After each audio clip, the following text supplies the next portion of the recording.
আর হয়তো দেখা হবে না, তুমি ভালো থেকো, আমার সন্তানদের যত্ন নিও, ইত্যাদি ইত্যাদি। প্রতিবেদনের এতটুকু অংশ পড়লে বোঝা যাচ্ছে যে সকাল 9:30টায় প্রধানমন্ত্রী, সেনাপ্রধান, র্যাব ডিজি এবং ডিজিএফআই, এনএসআই সহ সকলেই বিডিআর এর ডিজি মেজর জেনারেল শাকিল আহমেদের পরিণতি কি হতে যাচ্ছে তা জেনে গিয়েছিলেন। তারপরেও কোনো পদক্ষেপ নেওয়া হয়নি। সাথে প্রায় 1 প্লাটুন আমার র্যাব ছিল, আমার সাথে আরো 2-3 জন অফিসার ছিল।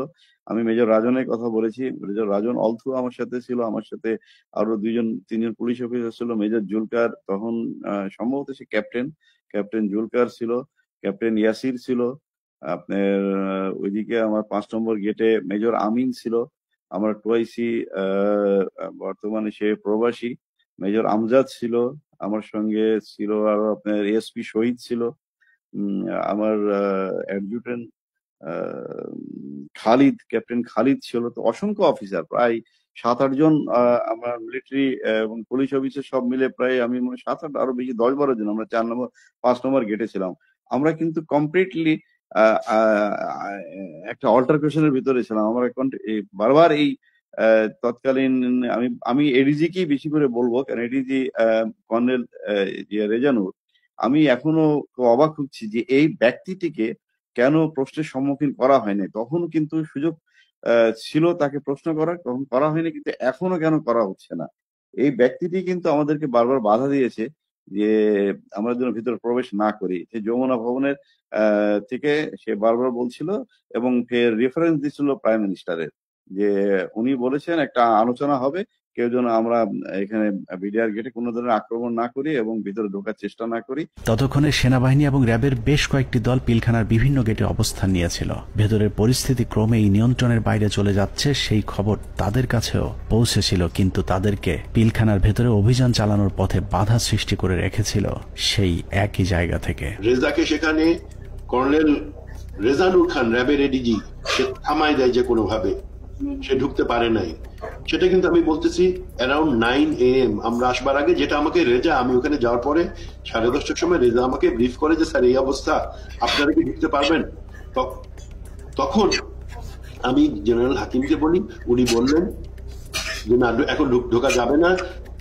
CGS, chief of general staff, general Moin তো তখন পতিতা হাসিনার কাছে বঙ্গভবনে বসে অপেক্ষা করতেছে আদেশ শুনবার জন্য, নিজে থেকে কোনো সেনাপ্রধান হিসেবে কোনো অর্ডার দেয় নাই। এখানে একটা জিনিস ক্লিয়ার করি, এই বিডিআর অপারেশনের সময় 3 জন, এটা তো আর্মির অ্যাকশন, এটা কোনো পলিটিক্যাল কোনো কিছু হওয়ার কথা না, 3 জনের কমান্ডের দায়িত্ব ছিল। একটা ছিল সেনাপ্রধান জেনারেল মইনু আহমেদ, সে যেহেতু হাসিনার সাথে বসে আছে গণভবনে, তখন কিন্তু যমুনায়, গণভবন না যমুনায় বসে আছে। আর তার বর্তমানে chief of general staff major general Sinai Jamali, তার আদেশ দেওয়ার কথা, হ্যাঁ ভিতরে ঢুকো। আর অন দ্য স্পট কমান্ডার একজন। এখানে আমরা অনেক অফিসার ছিলাম, কিন্তু সবাই কমান্ডার দায়িত্ব সেখানে পায় না। নিয়ম অনুযায়ী ব্রিগেডিয়ার জেনারেল হাকিমের অন দ্য স্পট কমান্ডার, 3 জনের একজনের কাছ থেকে যদি আমরা আদেশ পাইতাম আমরা ভিতরে ঢুকতাম। অনুমতি দিচ্ছে করে চলতে থাকে কালক্ষেপণ। 9:30 থেকে শুরু করে 11টার মধ্যেই বেশিরভাগ অফিসারদের হত্যা করা হলেও কিছু কর্মকর্তা পালিয়ে যাবার কারণে হত্যার মিশন অসম্পূর্ণ থেকে যায়, যা শেষ করতে সময় লাগে পরদিন বিকেল 5টা পর্যন্ত। তবে দরবার হলের সামনের হত্যাকাণ্ড শেষে খুনিদের প্রথম দলকে বের করে দেওয়ার ব্যবস্থা করা হয়। 12:30 পিলখানার 3 নম্বর গেটের সামনে বিডিআরের পক্ষ থেকে শতাধিক মানুষের একটি মিছিল বের করা হয়। এসব মিছিল থেকে বিডিআর জওয়ানদের দাবি দেওয়ার প্রতি সমর্থন ব্যক্ত করে জয় বাংলা, জয় বিডিআর, বিডিআর জনতা ভাই ভাই ইত্যাদি স্লোগান দেওয়া হয়েছিল। জয় বাংলা মিছিল করা ওই দলটি ভেতরে ঢুকার কিছুক্ষণ পর বেরিয়ে আসে সংখ্যায় দ্বিগুণ হয়ে। ধারণা করা হয় ওই মিছিলের মাধ্যমেই খুনিদের একটি অংশকে ভেতর থেকে নিরাপদে বের করে দেওয়ার সুযোগ করে দেওয়া হয়। যেখানে আর্মির অপারেশন, আর্মির করবার কথা, সেখানে বিভিন্ন আওয়ামী লীগের পলিটিক্যাল লোকজন ভিতরে ঢুকতেছে যাইতেছে। এর মধ্যে আমরা দেখতে পাচ্ছি আমাদের কাছে অফিসারদের কাছে বাইনকুলার, তাপস, মির্জা আজম, নানক, শেখ সেলিম, এরা সবাই কিন্তু যাওয়া আসা করতেছে ভিতরে। এবং এর মধ্যে আবার দেখলাম কি, ছাত্রলীগ যুবলীগ মিলে একটা মিছিল বলে ওই নিউ মার্কেটের গেট থেকে ঢুকলো, তারা 20-25 জন হবে। তারা ঢুকে ওখানে কিছুক্ষণ, পুরাটা তার দেখা যায় না। আবার ঘন্টাখানেক পরে দেখলাম কি সেই মিছিল, তাদের হাতে কিন্তু আওয়ামী লীগের ব্যানার আছে। সেই মিছিল বের হয়ে যাচ্ছে, সেটা সংখ্যা হচ্ছে লোকের এখন 100 থেকে উপরে, 100-125 জন। ঢুকছিল পজিশন, বাইরে হয়ে যাচ্ছে। সাথে সাথে আমরা সেটে যারা ছিল তাদেরকে জানালাম যে দেখো এই মিছিলটাকে আটকাও, এদের মধ্যে থেকে কিন্তু ভিতরে যারা কিলার তারা বের হয়ে তাদেরকে বের করে নিয়ে যাওয়া হইতেছে। বিডিআর কমপ্লেক্স যে ভিতরে যত সৈনিকরা ছিল তখন সবাই জাগো বলে যে যেদিকে পারলো বেরিয়ে চলে গেল। এটা হওয়ার কথা না। একটা ট্রেন সোলজার একটা এইভাবে পালিয়ে যেতে পারে না, যখন যতই গুলি হোক, কেননা তার কাছে কোনো অর্ডার আসেনি। এবং এই সময় কিছু অফিসারও কিন্তু পালিয়ে গিয়েছিল। তো আমাদেরকে বের করতে হবে হু অল অর, মানে ওই অফিসাররা কারা কারা। এই সময় পালানোর কথা না।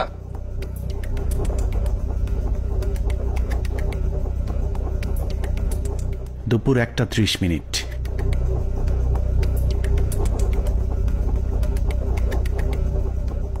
খুনের প্রথম পর্ব শেষ হবার পর শুরু হয় দ্বিতীয় পর্ব। বেলা বাড়ার সাথে সাথে দরবার হলে নৃশংস হত্যাযজ্ঞের খবর ছড়িয়ে পড়ে পুরো পিলখানায়। এতে অধিকাংশ বিডিআর সদস্যরা আতঙ্কিত হয়ে পড়েন। বিডিআর সদস্যরা যে যেভাবে পেরেছে পালিয়ে যাওয়ার চেষ্টা করতে থাকে, কিন্তু বাকি অফিসারদের খুঁজে বের করে হত্যার জন্য সরকারের আরও কিছুটা সময় প্রয়োজন ছিল, যে কারণে বিডিআর জওয়ানদের চাঙ্গা করতে শুরু হয় সরকারের নতুন ষড়যন্ত্র। নাটকের এই পর্বে মঞ্চে আসে মুন্নি সাহা এবং জয় মামুন, যারাই প্রথম গুজব ছড়িয়ে দেন পিলখানায় অপারেশন ডাল ভাতের টাকা নিয়ে অসন্তোষের কারণেই বিডিআর ডিজিকে জিম্মি করেছে বিডিআর জওয়ানেরা। এর পরপরই সেনাবাহিনী নিয়ে নানা ধরনের উস্কানিমূলক তথ্য প্রচার করতে থাকে বিশেষ কয়েকটি গণমাধ্যম। অফিসারদের কি অবস্থা, অফিসার যারা ছিল দরবার হলে যারা ছিল তাদের কি অবস্থা? তারা অনেকে ভেঙে গেছে, অনেকে আমাদের জিম্মিতে আছে, তাদেরকে কিছু করা হয়নি। ওরা খুব ভালোভাবে জানে বিডিআর এর প্রতি কি অন্যায় অবিচার চলে। আপনাদের তো অনেক দিনের এটা ক্ষোভ, আজকে কেন আজকে পরিপ্রেক্ষিতে এটা করলেন? উনি বোঝেন না, উনি খালি আশা দেয়। এখন আমরা ওনাদেরকে আটক অবস্থায় রাখছি যাতে আমাদের দাবিগুলা মাননীয় প্রধানমন্ত্রী এবং স্বরাষ্ট্রমন্ত্রী আমাদের দাবি মানবেন। দেখছিলেন মুন্নি সাহার সঙ্গে বিশেষ। এ সময় নিজেদের লেখা বিভিন্ন ধরনের লিফলেট বিডিআর এর নামে প্রচার করে গুজব ছড়াতে থাকে স্থানীয় আওয়ামী লীগের নেতাকর্মীরা। পিলখানার ভেতরেও ততক্ষণে বিডিআর এর মাঝে ছড়িয়ে দেওয়া হয়েছে মিডিয়া এবং জনগণ আমাদের সাথে আছে। অপারেশন ডাল ভাতের টাকা মেরে খাওয়া সেনাবাহিনীর প্রতি এমনিতেই অনেকের ক্ষোভ ছিল, তার উপর সেনাবাহিনী যে কোনো সময় হামলা চালাতে পারে এমন গুজব ছড়িয়ে অস্ত্র হাতে তুলে দেওয়া হয় বিডিআর এর সাধারণ জওয়ানদের হাতে।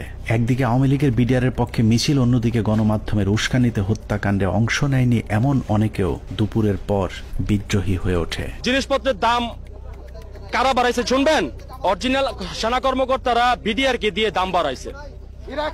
আস্তে আস্তে বর্ডার থেকে সমস্ত মাল নিয়ে আসতো, নিয়ে আসা স্ট্রোক করতো বিডিআর এর প্যারেড গ্রাউন্ডে।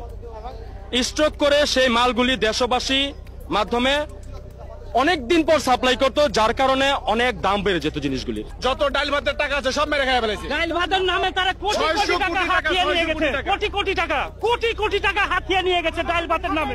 এরই মধ্যে গণভবনের নতুন ষড়যন্ত্রের অংশ হিসেবে আওয়ামী লীগ নেতা জাহাঙ্গীর কবির নানককে পিলখানার 4 নম্বর গেটে পাঠানো হয়। পিলখানার চারপাশের এলাকা থেকে বাড়িঘর ফেলে মানুষ যখন সরে যাচ্ছিলেন, তখন বীর দর্পে 4 নম্বর গেটের দিকে এগিয়ে যান আওয়ামী লীগের তৎকালীন এলজিআরডি প্রতিমন্ত্রী জাহাঙ্গীর কবির নানক, ফজলে নূর তাপস এবং হুইপ মির্জা আজম। অন্যদিকে প্রস্তুত ছিলেন সাংসদ মাহবুবারা গিনি এবং ওয়ারেসাত হোসেন সহ আওয়ামী লীগের বেশ কয়েকজন নেতাকর্মী। একজন মহিলা এমপি, তো মহিলা এমপি কে কাছে আসার পরে তখন আমি চিনতে পেরেছিলাম। তো আর ওনাদের দুজনকে তো আমি চিনি। তো ওনারা এসে আসে দাঁড়ানোর পরে ফরজুল কারোর কাছে এসে মহিলারা জিজ্ঞেস করলেন যে আমি কি একটা সাদা পতাকা পেতে পারি? তো স্যার তখন পিছন দিকে ঘুরে তাকালেন, ঘুরে তাকিয়ে সৈনিককে জিজ্ঞেস করলেন যে তোমাদের কারো কাছে কোনো সাদা পতাকা বা এরকম কোনো কিছু আছে কিনা। তো তৎপরবর্তীতে ওখান থেকে ওরকম সাদা পতাকা কোনো কিছু না পাওয়াতে উনি স্যার বললেন যে আমার কাছে একটা রুমাল আছে, এটাতে চলবে কিনা। উনি ওটা দিয়ে দিলেন। বাট ওনারা এই সময় স্যার কিন্তু ওনাদেরকে জিজ্ঞেস করলেন যে আপনারা যে এখান দিয়ে যাবেন, তো ওখান থেকে গুলি হচ্ছে। তো তখন ওই মহিলা এমপি গিনি বলেছিলেন যে না, আমাদেরকে গুলি করবেন বা গুলি আসবেন আমাদের দিকে, আপনি এটা নিয়ে চিন্তা করবেন।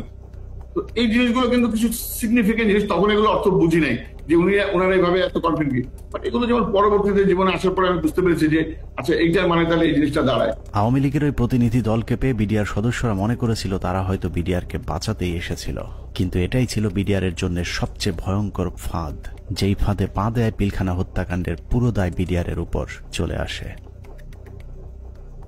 পিলখানার 4 নম্বর গেটে যখন নানক আজমদের নেতৃত্বে আওয়ামী লীগের একটা দল পিলখানার ভেতরে পৌঁছায়, তখন বিডিআর এর পোশাক পরা কিছু লোক তাদের সাথে বেশ কিছুক্ষণ কথাবার্তা বলেন। তাদের মধ্যে কি কথা হয়েছে সেটা জানা না গেলেও এর পরপরই বিডিআর এর কয়েকজন ব্যক্তিকে সামনে নিয়ে আসা হয় যাদের নাম এর আগে কখনো শোনা যায়নি। তাদের মধ্যে একজন ডিএডি তৌহিদ, যাকে আমরা পিলখানা হত্যাকাণ্ডের কথিত মূল হোতা হিসেবে এতদিন ধরে জেনে এসেছি। নানক আজমদের সাথে বৈঠক করা ওই দলটি ডিএডি তৌহিদ সহ কয়েকজন ডিএডিকে খুঁজতে থাকেন। বিডিআরের পোশাক পরা ওই দলটি ডিএডি তৌহিদের পিলখানার বাসায় গিয়ে তৌহিদের সন্ধান চেয়েছিলেন।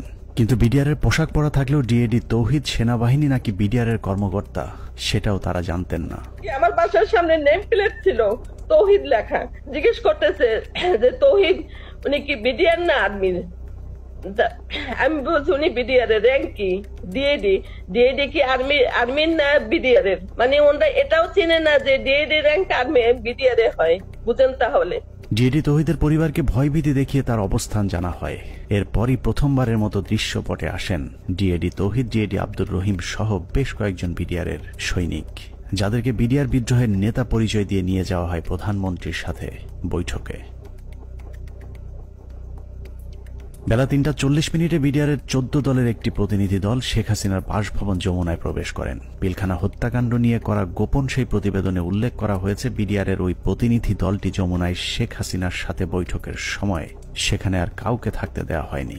অর্থাৎ পিলখানার ভেতরে সেনা কর্মকর্তাদের ভাগ্যে কি ঘটেছিল সেই খবর একমাত্র শেখ হাসিনাকেই জানানো হয়েছিল। যমুনায় বৈঠক শেষে বিডিআরের প্রতিনিধি দল গেটের বাইরে আসার পর অপেক্ষমান সাংবাদিকদের সাথে কথা বলেন। সেখানে নানান প্রশ্নের জবাব দেওয়ার পর ভেতরে কতজন শহীদ হয়েছেন সেটা নিয়ে জিজ্ঞেস করতেই ডিএডি তৌহিদকে সেখান থেকে সরিয়ে নিয়ে যায় জাহাঙ্গীর কবির নানক।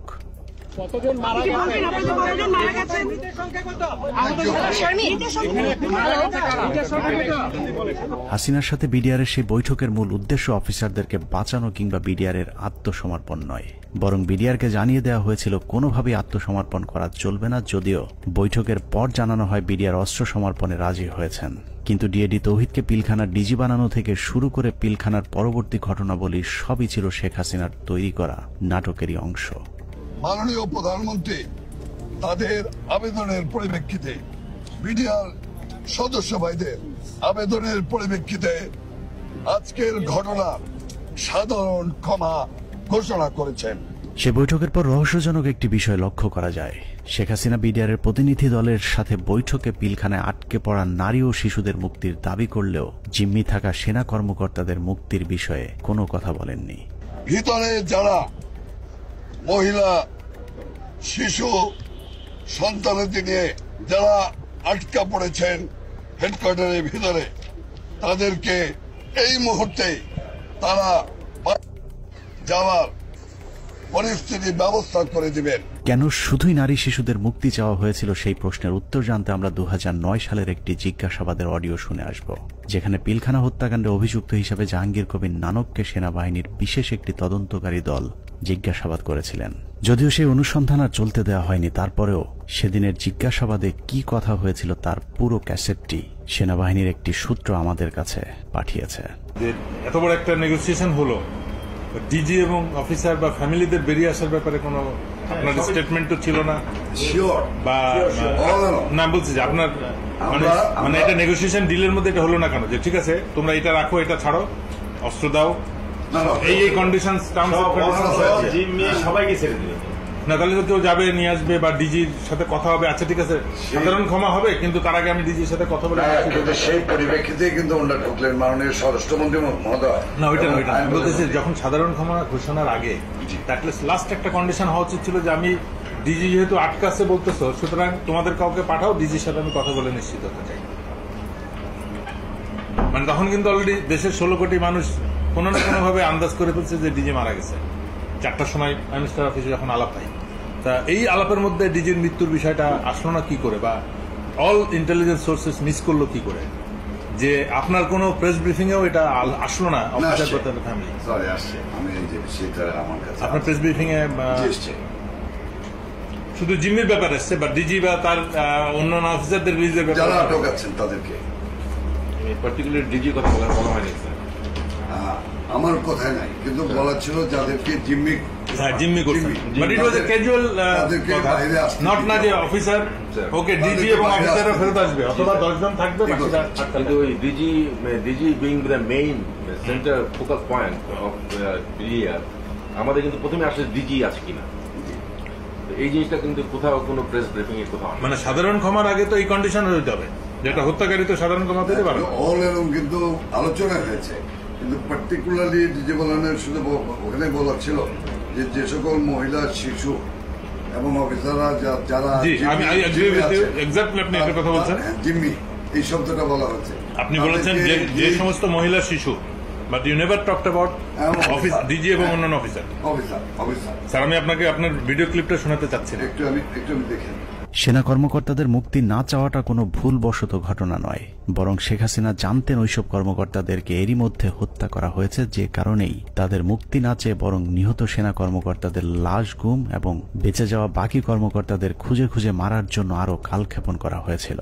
সে কারণে বৈঠক শেষে বিডিআরের সদস্যরা পিলখানায় যাবার পর আবারও নতুন করে গোলাগুলি শুরু হয়।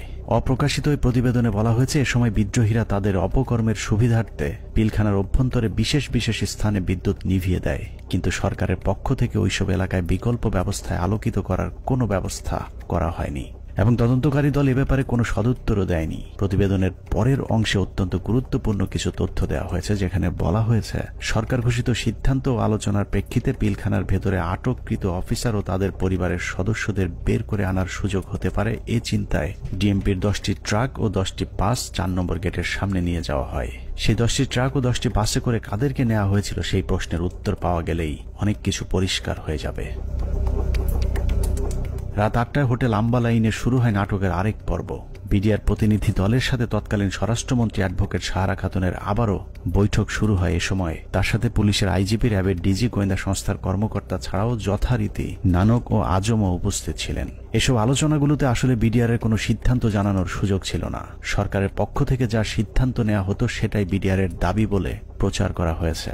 ওই মিটিং শেষে গণমাধ্যমকে আবারও জানানো হয় বিডিআর অস্ত্র সমর্পণে রাজি হয়েছেন, তবে সেনাবাহিনীর কাছে নয়, তারা পুলিশের কাছে অস্ত্র সমর্পণ করবেন। কথা মতো রাত 1টায় স্বরাষ্ট্রমন্ত্রী সাহারা খাতুন, আইন প্রতিমন্ত্রী অ্যাডভোকেট কামরুল ইসলাম এবং পুলিশের মহাপরিদর্শক সহ আওয়ামী লীগের কয়েকজন নেতাকর্মী একটি বিশেষ গাড়ি যোগে পিলখানার ভেতরে প্রবেশ করেন।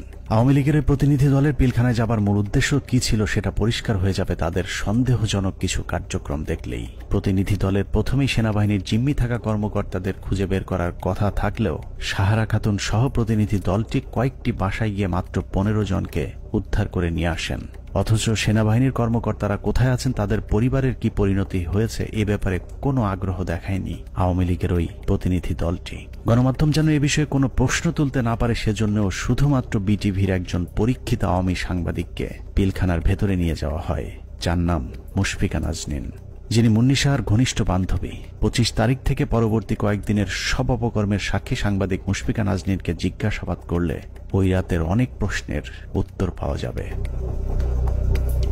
সেই রাতে সবচেয়ে রহস্যজনক ঘটনা হলো, হোটেল আম্বালায় বৈঠক শেষে সাংবাদিকদের জানানো হয়েছিল বিডিআর সেনাবাহিনীর পরিবর্তে পুলিশের কাছে অস্ত্র সমর্পণে রাজি হয়েছে। অথচ সরকারের প্রতিনিধি দলটি 10,000 বিডিআরের অস্ত্র জমা নিতে পিলখানায় আইজিপি ছাড়া কোনো পুলিশ সদস্য তাদের সাথে নেয়নি। ভেতরে কেন পুলিশ নিয়ে যাওয়া হয়নি সেই বিষয়টি জানতে 2009 সালের 27 ফেব্রুয়ারি অ্যাডভোকেট কামরুল ইসলামকে জিজ্ঞাসাবাদ করেছিল তদন্তকারী দল। সেই রেকর্ডের একটি কপি আমাদের অনুসন্ধানে উঠে এসেছে। কোর্টের থেকে যখন বেরিয়ে আসেন মাননীয় স্বরাষ্ট্রমন্ত্রী বলেন যে ঠিক আছে আপনারা জমা দিতে থাকেন, আমরা যাই। না জমা রাখার পরে যেটা উনি বাইরে এসেও মিডিয়াকে বলেছিলেন, হ্যাঁ ওনারা জমা দিচ্ছেন, আমি চলে আসছি। হ্যাঁ এইটাই মনে হয় চাবি নিচে না দিচ্ছে, সকাল পর্যন্ত তারা সব জমা করে দেবে, সকাল পর্যন্ত তারা সব জমা করে দেবে। আমাদের 8টা সাড়ে 8টার মধ্যে আমরা আবার পুলিশের হ্যান্ড ওভার করে দেবে পিটিআর। এটি কিন্তু ফাইনাল কথা বলেছে, সেই অনুযায়ী সকালে আমরা গেছি। মানে পুলিশকে হ্যান্ড ওভার করবে, কিন্তু কোনো পুলিশ যায়নি ভিতরে। সকালে পুলিশ না বলছি যে না, রাত্রে যে হ্যান্ড ওভার হলো, রাত্রে তো পুলিশের কাছে যায় নাই অস্ত্র, সুতরাং তাদের কাছে ছিল, তাদের কাছে রয়ে গেল। যাই হোক, পুরো ঘটনাটা যে পরিকল্পিত সেটা বিটিভির ধারণ করা ওই ফুটেজ দেখলেই বোঝা যাবে। বিডিআরের সকল সদস্যের অস্ত্র সমর্পণ করার কথা থাকলেও হাতে গোনা কয়েকজন তাদের অস্ত্র জমা দেয়। ছোট একটি টেবিলের উপর যখন বিডিআর সদস্যরা অস্ত্র জমা দিচ্ছিল, ঠিক একই সময় অন্য বিডিআর সদস্যরা অস্ত্র হাতে নিয়ে বীরের মতো পাশে হাঁটাহাঁটি করছিলেন। ঘটনার এখানেই শেষ নয়। অস্ত্র সমর্পণের নাটক শেষে যারা অস্ত্র জমা দিয়েছিলেন তারাই আবার জমা দেয়া অস্ত্রগুলো হাতে তুলে নিচ্ছিলেন। বিটিভির ক্যামেরাম্যান হয়তো ভুলক্রমে নাটকের বাইরের ওই দৃশ্য ধারণ করে ফেলেছিলেন। 25 তারিখ রাত যতই গভীর হয়েছে সরকারের ষড়যন্ত্র ততই দিনের মতো পরিষ্কার হতে থাকে। সরকারের পরিকল্পনায় রাতে বিডিআরের আত্মসমর্পণের দাবি করে পিলখানায় ঢোকা সরকারি প্রতিনিধি দল ভোর 4:10 বেরিয়ে আসে নিজেদের বাছাই করা মাত্র 15 জন জিম্মিকে উদ্ধার করে।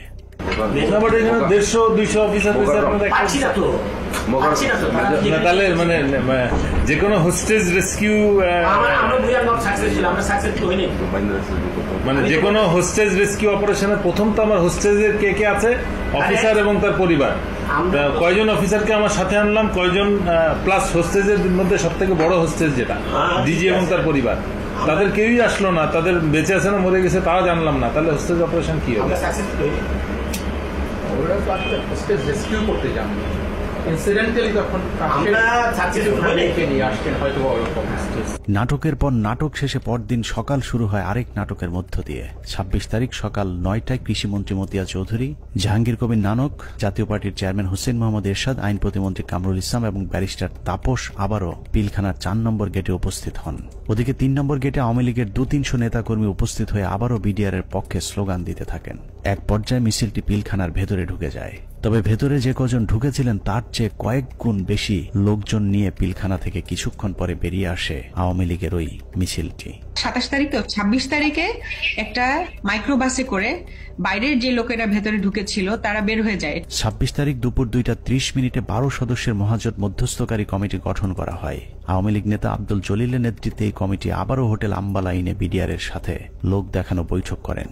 বৈঠক শেষে স্বরাষ্ট্রমন্ত্রী সাহারা খাতুন, জাহাঙ্গীর কবির নানক এবং মির্জা আজম আবারও 4 নম্বর গেট দিয়ে পিলখানায় প্রবেশ করেন। বিকেল 5টায় শেষবারের মতো আবারও ঘোষণা দেওয়া হয় বিডিআর অস্ত্র সমর্পণ করবে। মজার বিষয় হলো বিডিআর এবার আর পুলিশ কিংবা সেনাবাহিনীর কাছে অস্ত্র জমা দেওয়ার কোনো শর্ত দেয়নি। তবে শর্ত না থাকলেও পুলিশের মাধ্যমে পিলখানার নিয়ন্ত্রণ নেয় সরকার। এর পরপরই শেখ হাসিনা জাতির উদ্দেশ্যে ভাষণে বলেন, পরিস্থিতি এখন সম্পূর্ণ সরকারের নিয়ন্ত্রণে। নানা ধরনের গুজব ছড়িয়ে পরিস্থিতিকে ঘোলাটে করার চেষ্টাও মহল বিশেষ করছে, সে বিষয়েও সকলকে সজাগ থাকার আমি অনুরোধ জানাই। 27 তারিখ বাংলাদেশের মানুষের ঘুম ভেঙেছে ইতিহাসের নারকীয় এক হত্যাকাণ্ডের সাক্ষী হয়ে। শোকে বিহ্বল জাতির মেধাবী 57 কর্মকর্তার ক্ষত বিক্ষত এক একটি মরদেহ যেন গোটা জাতিকে দুমড়ে মুছড়ে শোকে স্তব্ধ করে দিয়েছিল।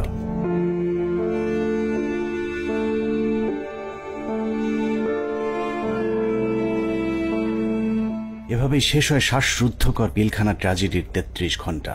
পিলখানার ঘটনা নিয়ন্ত্রণে আনতে কেন 2 দিন সময় লাগলো? একজন অফিসারকেও জীবিত উদ্ধার না করলে সরকার এই 2 দিনে আসলে কি পদক্ষেপ নিয়েছিল সেটা জানতে আমরা পিলখানা হত্যাকাণ্ডের শেষ 1 ঘন্টার একটি ঘটনা দেখে আসব।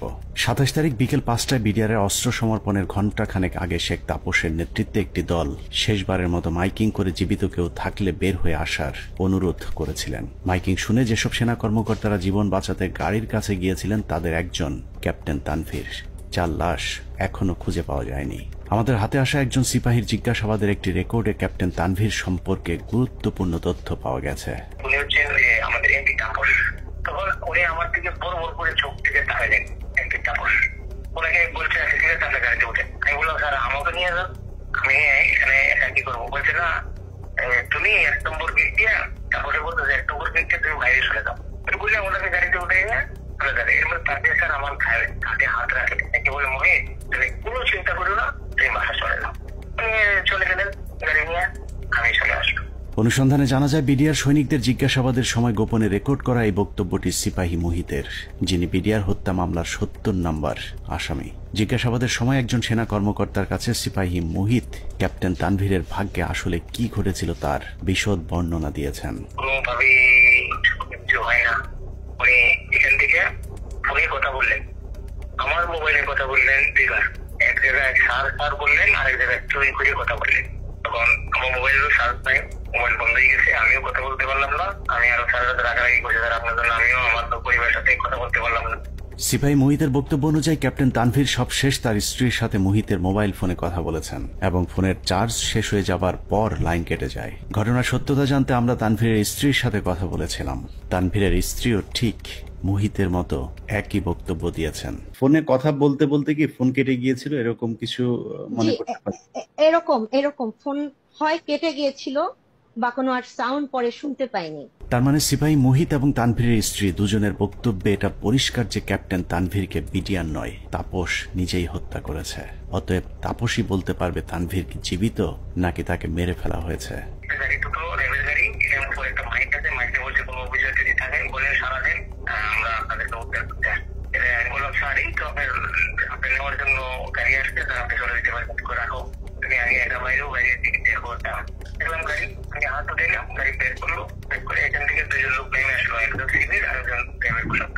আমাকে বললো যে কি করছো, আমি বলছি এখানে একজন অফিসার আসে, এরা আসলো, আসা করে জিজ্ঞেস করলো যে আপনি কে?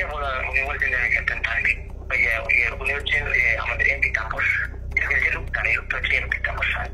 তখন উনি আমার দিকে বড় বড় করে চোখ থেকে তাকালেন এমপি তাপস, ওনাকে বলছে তাহলে গাড়িতে উঠে। সূত্র জানিয়েছে মোহিতের জিজ্ঞাসাবাদের এই রেকর্ডটি সিআইডিতে থাকাকালীন সেনাবাহিনী এবং র্যাবের কয়েক দফা জিজ্ঞাসাবাদ শেষে মোহিতকে সিআইডিতে জিজ্ঞাসাবাদের সময় মোহিত বলেন, আমার কোনো দোষ নেই, আমার অপরাধ একটাই, তা হলো জিজ্ঞাসাবাদে আমি ক্যাপ্টেন তানভীরকে তাপসের গাড়িতে তুলে দেওয়ার কথা সেনাবাহিনীর কর্মকর্তাদেরকে জানিয়েছিলাম। কোন একটি জিজ্ঞাসাবাদের সময় তাপস নিজে উপস্থিত থেকে মোহিতকে নির্যাতন করেছেন বলেও অভিযোগ করতে শোনা যায় সিপাহী মোহিতের ওই গোপন রেকর্ডে। তানভীর স্যারকে ফোন করে, তানভীর স্যারে আমি তানভীর স্যারকে পাঠাইছি, তানভীর স্যারকে তাপস স্যারের গাড়িতে উঠে দিচ্ছি, উনি যা বলবেন তাই। উনি যদি আমি বলে যে আমি ওনাকে পাঠাই না, তাহলে আমার মারি যান। তিনি বলছি তাপসের কথা, আমাকে এমন টিকাই দিল, দিয়ে আমাকে নিয়ে আবার সেনের ভিতরে রাখলো। রাখার পরে আবার লোক আসলো, তাপস সাহেব আসছে, তাপস সাহেবকে নিয়ে আসে তারা। এনে বলে স্যার ওই সাবার কথা সবাই আপনার বলে আপনাকে তানভীরকে রেখে আপনি নিয়ে আসতে নিয়ে আসে। সে এমন জোরে থাপ্পড় মারলো আমাকে একটা, আমি একটা বাড়িতে হয়ে গেলাম। উঠাইলো, উঠাই বলছে তুই এই কথা আর কখনো যাতে তোর মুখ দিয়া না আসে। পিলখানা ট্র্যাজেডির ৩৩ ঘন্টা মূলত সেনাবাহিনীর যেসব অফিসার বেঁচে ছিলেন তাদেরকে খুঁজে খুঁজে মারার জন্যই কালক্ষেপণ করা হয়েছিল, যে অভিযানের শেষ হয় তানভীরকে গুম অথবা খুন করার মধ্য দিয়ে। বিএম এর ক্যারেট দিয়ে দিতে পারতো, 5 জন করে প্রত্যেক বছর এখানে দেওয়া যায়, সেটা যদি না দিতে পারতো তাহলে তাদের দিতে পারতো। কিন্তু এরা তো জানে যে আমার অফিসার না, সে জানে যে এটা আর্মির অফিসার। আপনি থেকে পার্মানেন্ট যদি চলে আসতো তাহলে সে জানতো এটা আমার অফিসার, কোন অবস্থায় মারতো না, মারতে গেলে নিজেদের মধ্যে যুদ্ধ লেগে যেত। পিলখানা ট্র্যাজেডি বলতে আমরা শুধুই 25 থেকে 27 ফেব্রুয়ারির হত্যাকাণ্ডকেই জানি, কিন্তু পিলখানার মূল ট্র্যাজেডির শুরু হয়েছিল বিডিআর অস্ত্র সমর্পণের পর। সিপাহী মোহিতের মতো যারাই মূল ঘটনা তুলে ধরতে চেয়েছিলেন তাদেরকেই ঠান্ডা মাথায় হত্যা করা হয়েছে। 2009 সালের মার্চের 3 তারিখ বিডিআরেরা কাজে যোগ দেওয়ার পর থেকে জিজ্ঞাসাবাদের নামে সেনাবাহিনী মোট 108 জন বিডিআর জওয়ানকে হত্যা করেছে। এদের মধ্যে কয়েকজন ঘটনার পরিকল্পনার সাথে জড়িত, বাকিরা গুরুত্বপূর্ণ সাক্ষী। নিরীহ এসব বিডিআর সদস্যদের মৃত্যুর কারণ, পোস্টমর্টেম রিপোর্ট কিংবা হত্যাকাণ্ডের তদন্ত কোনো কিছুতেই বিডিআর পরিবারকে হস্তক্ষেপ করতে দেওয়া হয়নি। এমনকি গণমাধ্যমে কথা বলা নিয়েও দেয়া হয়েছিল কঠোর নিষেধাজ্ঞা।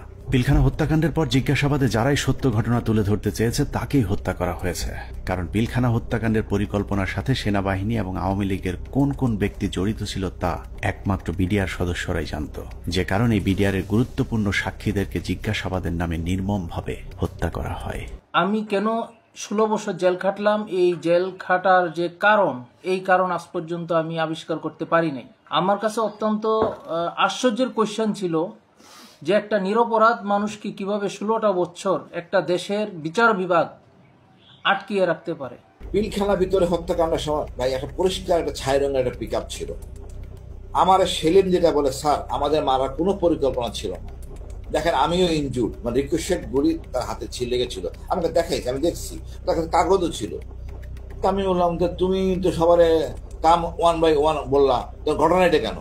স্যার আমরা তো এর মধ্যে ছিলাম না, আমার কথা ছিল আমাদের পরিকল্পনা একরকম ছিল, এখানে এটা ছিল না, কিন্তু বাইরে থেকে একটা পিক আপ আসে, এই পিক আপ থেকে গুলি করে, তো সেখানে তো স্যার আমাকেও চিনে না, ওই সাদ্দের এক লাইনে ছিল, তো গুলিটা সাদ্দের গায়ে লাগে, ওই গুলির একটা অংশ আমার গায়ে লাগে। এবং এইটা করে সম্পূর্ণ বহিরাগত, আমি বিশ্বাস করি এটা ভারত থেকে আসা, যাদেরকে পরে সুন্দর করে পার করে দেওয়া হয়, একটা অংশ চলে যায় গাড়িতে করে আসাদুজ্জামান নূর এলাকার ওই এলাকা দিয়ে, আরেকটা অংশ যায় বিমানে। এই অংশটাকে ফলো করে ডিজিএফআই, তাদেরকে ঢুকতে দেওয়া হয়নি এয়ারপোর্টে, এবং সেটা বের হয়ে যায় অ্যাম্বুলেন্সের মাধ্যমে, আঞ্জুমান মফিজের অ্যাম্বুলেন্সের মাধ্যমে চলে যায়। তো এটা সম্পূর্ণ বহিরাগত পরিকল্পনা, সহযোগিতা করে আমাদের কিছু সেনাবাহিনী অফিসার। ভিতরে ছিল কর্নেল শামস, তার ব্যাটালিয়নের সদস্য, আর বাইরে তো বললাম রেজানুর কাজ করে নাই। আর আমাদের শেখ হাসিনা যদি থাকে জড়িত, কে কি কাজ করবে? কাজ করতে পারে নাই। তবে আমি মনে করি দায়িত্ব পালনের অনীহা, এই কারণে সবাইকে আইনের আওতায় নিয়ে আসা উচিত। আমাদের দুর্ভাগ্য, মইনুল আমাদের